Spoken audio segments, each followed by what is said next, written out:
ಅಧ್ಯಾಯ 11ಕ್ಕೆ ಸುಸ್ವಾಗತ. ಹಿಂದೊಮ್ಮೆ ಮನೆಗೆ ಲಕ್ಷ್ಮೀ ಬಂದ ಹಾಗಾಯಿತು ಎಂದು ತಿಳಿದಿದ್ದವ ಈಗ ಅದಕ್ಕೆ ಸಂಪೂರ್ಣ ವ್ಯತಿರಿಕ್ತವಾಗಿ ಯೋಚಿಸಿದ. ಆನೆ ಕಾಲಿಗೆ ಸರಪಳಿ ಹಾಕುವ ಜಾಗದಲ್ಲಿ ಕೊಂಚ ಗಾಯವಾಗಿರುವುದರಿಂದ ಅದು ವಾಸಿಯಾಗುವವರೆಗೆ ಸರಪಳಿ ಕಟ್ಟಲಾಗುವುದಿಲ್ಲ ಎಂದು ವೇಲಾಯುಧ ಹೇಳಿದ್ದನ್ನೇ ಸಭೆಯಲ್ಲಿ ಕೃಷ್ಣಗೌಡ ಹೇಳಿದ. ವೆಟರಿ ಸ್ಟಾಕಮಾನ್, ಹುಚ್ಚುನಾಯಿ ಜೊಲ್ಲು ಆ ಗಾಯಕ್ಕೇನಾದರೂ ತಾಗಿದ್ದರೆ ಅದಕ್ಕೆ ಹುಚ್ಚು ಬಂದೇ ಬರುತ್ತೆ ಎಂದು ಅಕ್ಕಪಕ್ಕದವರ ಕಿವಿಯಲ್ಲಿ ಗೊಣಗುತ್ತಿದ್ದುದು ಕೇಳಿಸಿತು. ಯಾವ ಲಾಭವೂ ಇಲ್ಲದೆ ಆ ಆನೆಗೆ ಕೇಡುಬಗೆಯುವ ಸದವಕಾಶ ಉಪಯೋಗಿಸಿಕೊಳ್ಳಲು ಎಲ್ಲರೂ ಕಾತರರಾಗಿರುವಂತೆ ಕಂಡಿತು.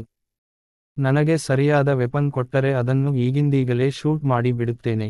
ಊರಿನ ಬಳಿ ಕಾಡಾನೆಗಳ ಕಾಟಕ್ಕೂ ಈ ಹೆಣ್ಣಾನೆಯೇ ಕಾರಣ ಎಂದು ರೇಂಜರ್ ಎದುರು ಹಾರಾಡಿದ ನಾಗರಾಜ.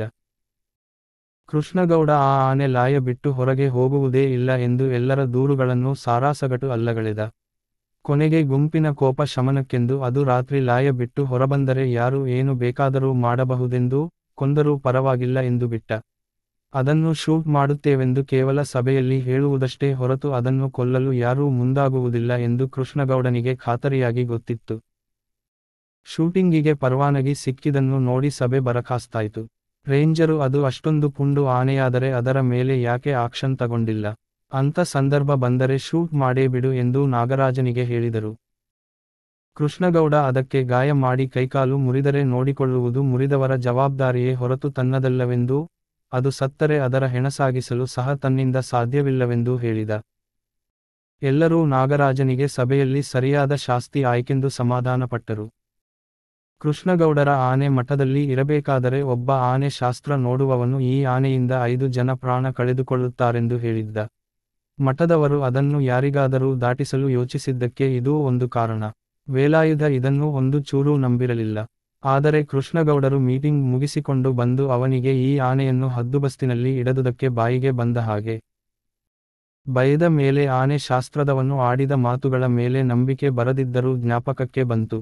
ಅವನು ಲೆಕ್ಕ ಹಾಕಿದ, ಇಲ್ಲಿಯವರೆಗೆ ಆನೆ ದೆಸೆಯಿಂದ ಸತ್ತರೆಂದು ಜನಗಳು ದೂರುತ್ತಿರುವುದು ಎಷ್ಟು ಜನ ಎಂದು. ಆದರೆ ಡ್ರೈವರ್ ಅಬ್ಬಾಸ್ ಮತ್ತು ಕ್ಲೀನ್ ಕೃಷ್ಣ ಸತ್ತಿದ್ದನ್ನು ಯಾವುದೇ ರೀತಿಯಿಂದ ಯೋಚಿಸಿದರೂ ಆನೆ ಲೆಕ್ಕಕ್ಕೆ ಜಮಾ ಹಾಕುವುದು ಹೇಗೆಂದು ತಿಳಿಯಲಿಲ್ಲ. ಏಕೆಂದರೆ ಲಾರಿಯಲ್ಲಿ ಬರುತ್ತಿದ್ದ ಕಳ್ಳಮಾಲನ್ನು ಶಿವೇಗೌಡರ ಸಾಮಿಲ್ಲಿನಲ್ಲಿ ಅನ್ಲೋಡು ಮಾಡಲು ಆನೆಯೊಂದಿಗೆ ವೇಲಾಯುಧ ಸಾಮಿಲ್ಲಿನಲ್ಲೇ ಕಾಯುತ್ತಿದ್ದ. ಆದರೆ ಈ ವಿಷಯ ಹೇಳಿ ಆನೆಗೂ ಇದಕ್ಕೂ ಸಂಬಂಧವಿಲ್ಲೆಂದು ಯಾರಿಗೂ ಹೇಳುವಂತೆ ಇರಲಿಲ್ಲ. ಏಕೆಂದರೆ ಈ ವ್ಯವಹಾರವೇ ಅಂಥದು. ಆದರೂ ಕೃಷ್ಣಗೌಡರು ಬೈದಿದ್ದರಿಂದ ಇವತ್ತು ಲಾಯದಲ್ಲೇ ಮಲಗಿ ಅದೇನಾದರೂ ಕಳ್ಳತನದಲ್ಲಿ ಹೊರಹೋಗುವುದನ್ನು ಕಂಡರೆ ಸರಿಯಾಗಿ ಚಚ್ಚಿ ಬುದ್ಧಿ ಕಲಿಸಲು ತೀರ್ಮಾನಿಸಿದ್ದ. ಅದು ಒಮ್ಮೆ ಕಾಡಿಗೆ ಹೋಗಿ ಬಂದಾಗಲಿಂದ ಏನೋ ದುರ್ಬುದ್ಧಿ ಶುರುವಾಗಿದೆ ಎಂದು ಅವನಿಗೂ ಶಂಕೆ. ಆನೆ ಲಾಯದಲ್ಲಿ ಮಲಗಲು ಹೋಗುತ್ತೇನೆಂದು ಹೇಳಿದಾಗ ಅವನ ಹೆಂಡತಿ ರೇಗಿದಳು. ವೇಲಾಯುಧ ರಾತ್ರಿ ಸಾಮಿಲ್ಲಿಗೆ ಅನ್ಲೋಡು ಮಾಡಲು ಆನೆ ಕರೆದುಕೊಂಡು ಹೋಗಬೇಕಾದುದಕ್ಕೆ ಅವಳು ಗೊಣಗಾಡಿದ್ದಳು. ಈಗ ಲಾಯಕ್ಕೆ ಮಲಗಲು ಹೋಗುತ್ತಾನೆಂದು ಕೇಳಿ, ಆನೆ ಜೊತೆ ಮಲಗುತ್ತೀಯಾ, ನೀನ್ಯಾವ ಗಂಡಸು ಎಂದು ಹೀಯಾಳಿಸಿದಳು.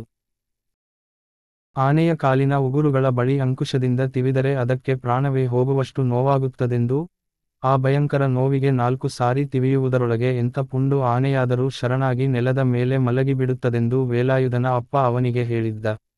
ಇವತ್ತು ಆನೆ ಏನಾದರೂ ರಾತ್ರಿ ಲಾಯದಿಂದ ಹೊರಗೆ ಕಾಲಿಟ್ಟರೆ ಅದಕ್ಕೆ ಅಲ್ಲಿಗೇ ತಿವಿದು ಬುದ್ಧಿ ಕಲಿಸಬೇಕೆಂದು ಯೋಚಿಸುತ್ತಿದ್ದ ವೇಲಾಯುಧನಿಗೆ ಹೆಂಡತಿ ಮಾತಿನಿಂದ ಸಿಟ್ಟು ಬಂತು.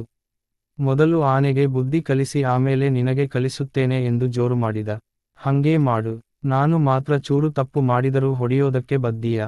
ಆನೆ ಮಾತ್ರ ಏನು ಮಾಡಿದರೂ ಸುಮ್ಮನಿದ್ದೀಯ? ಅದು ಹೆಣ್ಣಾನೆ ತಿಳ್ಕೋ, ಸದರ ಕೊಟ್ರೆ ಏನು ಬೇಕಾದರೂ ಮಾಡುತ್ತೆ ಎಂದು ಮಾರ್ಮಿಕವಾಗಿ ನುಡಿದಳು.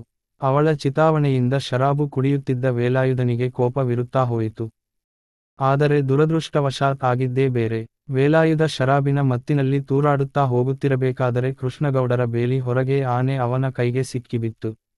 ವೇಲಾಯುಧನಿಗೆ ಕೋಪ ನೆತ್ತಿಗೇರಿ ಕಬ್ಬಿಣದ ಅಂಕುಶ ಎತ್ತಿಕೊಂಡು ಆನೆಯ ಕಾಲುಗುರುಗಳನ್ನೇ ನೋಡುತ್ತ ನುಗ್ಗಿದ. ಮನುಷ್ಯನ ಹಣೆಬರಹವನ್ನು ಎಷ್ಟು ಸಣ್ಣ ಸೂಕ್ಷ್ಮ ಸಂಗತಿಗಳು ನಿಯಂತ್ರಿಸುತ್ತವೆ ಎಂದು ಯೋಚಿಸಿದರೆ ಆಶ್ಚರ್ಯ ಆಗುತ್ತೆ. ಮಕ್ಕಳಿಲ್ಲದ ವೇಲಾಯುಧನಿಗೆ ಮನಸ್ಸಿನ ಆಳದಲ್ಲಿ ಏನೇನು ಅಳುಕುಗಳಿತ್ತೋ ಗೊತ್ತಿಲ್ಲ. ಕೃಷ್ಣಗೌಡನ ಹೆಣ್ಣಾನೆ ಹುಡುಕಿಕೊಂಡು ಕಾಡಿನ ಆನೆಗಳು ಊರಿನ ಬಳಿ ಸುಳಿದಾಡಿದ್ದು ಅವನಿಗೆ ಆನೆಯ ಮೇಲೆ ದ್ವೇಷ ಸಾಧನೆ ಮಾಡಲು ಪ್ರೇರಣೆಯಾಯೋ ಏನೋ. ಮಠದವರು ಇವನನ್ನು ಓಡಿಸಿದಾಗ ಆ ಆನೆ ಊಟ ಬಿಟ್ಟು ಸೊರಗಿದ್ದು ಈಗ ಕಾಡಿಗೆ ಹೋಗಿ ಬಂದುದರಿಂದ ಅದು ದೊಡ್ಡ ಅಧಿಕ ಪ್ರಸಂಗವಾಗಿ ಕಂಡಿರಲು ಸಾಕು. ಆ ಆನೆಯ ಮಾವುತ ಆಗಿದ್ದರಿಂದಲೇ ಇವನಿಗೆ ಸಂಬಳ ಸಿಗುತ್ತಿದ್ದರೂ ಅದು ಹೆಣ್ಣಾನೆಯಾದ್ದರಿಂದಲೂ. ಅಧ್ಯಾಯ 12 ಮುಂದುವರಿಯುತ್ತದೆ.